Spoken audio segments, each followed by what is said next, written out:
Hey, Dinus, Duke, and Lan, how do you draw the line on how much internal information to show?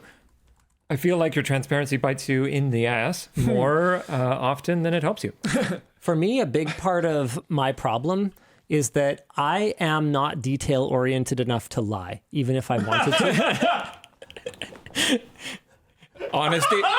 Honesty by incompetency. It really is the best policy to tell the truth and to It's so much more legit than people understand. That's why we love him.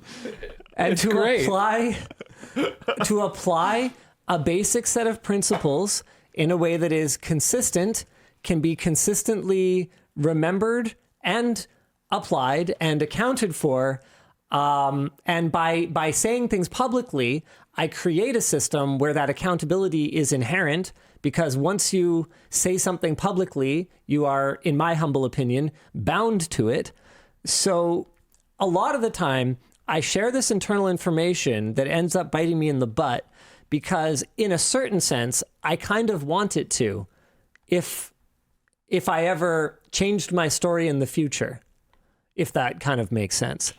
There are ways that it has bit me in the butt that I haven't wanted it to, like when people make assumptions, like that I, did lie or something, when actually I just told you guys what it was, and I don't know, you drew your own conclusions because you got mental problems or something. I thought you were just collecting ass bite marks, like trophies or achievements or something. You want to see them? They match the tattoo. And I don't know. My tattoo is just his. My other tattoo is a gun. Twitting. Sometimes I can be logical to a fault, but also highly emotional, if that makes sense. And so that logicalness in terms of my course of action, I think both the logical and emotional side of me think that if I behave in a way that is logical, that should make sense to other people, and that they should more clearly be able to assess my motivations and predict my future actions. So, to me, for something like the Trust Me Bro warranty, let's look at that. The logical case that I laid out pretty clearly is that if I ever f***ed it up, I would get put up on a stake, right? And then spit roasted over a fire, right? Because I'm a public figure. So if I were to, go around screwing people over on the warranty coverage of their products, it would make the loudest possible noise and be the juiciest possible gossip. And so to me, that made the logical part of my brain went, so this should be pretty obvious that I, as not an idiot, would not screw this up, because it would basically be the end of my career. But then I don't know, I guess some part of me missed the part where other people just do stuff anyway that they shouldn't and don't seem to face consequences, and people have lived through that over and over and over again. So that trust is eroded on a broader scale, which has nothing to do with me. And that's something that doesn't easily compute for me. It's something that I struggle with. It also emotionally is really frustrating, right? Because to me, something can be kind of black and white. It's obviously we wouldn't do that because that would be really dumb. But some people legitimately seem to think that I'm actually very dumb. And so they will tend to assume the dumbest possible course of action, even though I don't really think I've, given any reason to assume that. I don't think that's necessarily fair. Oh, there's definitely some. I promise you that. Okay, yes, sure. But I don't think as a whole that's necessarily fair. No, I bet you with a lot of people, they're going with the route that we've told them to do, whether they've seen that or not, I don't know. But it's the don't trust companies thing. I think sometimes you overestimate how many people watch enough to feel like they know you. And there's also cultural differences. One of the big things that I saw with the whole warranty thing was places where they have strong consumer protection laws and strong mechanisms to hold companies accountable for their warranty policies. Right here, we don't have that. Yeah, no. You literally have to take the company to court at a great deal of personal time and expense. You won't. it pretty much boils down to the company's willingness to do anything for you. But there are parts of the world where that is different. And some of those people were legitimately very upset in like a personal value way that I would see it any way other than that.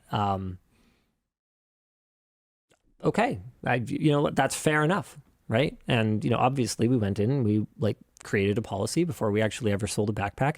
But for some reason, like that's still a huge problem, even though the conversation, people on that, the poorly worded explanation that I gave for why we didn't have a policy yet, which by the way was still before we ever sold a backpack.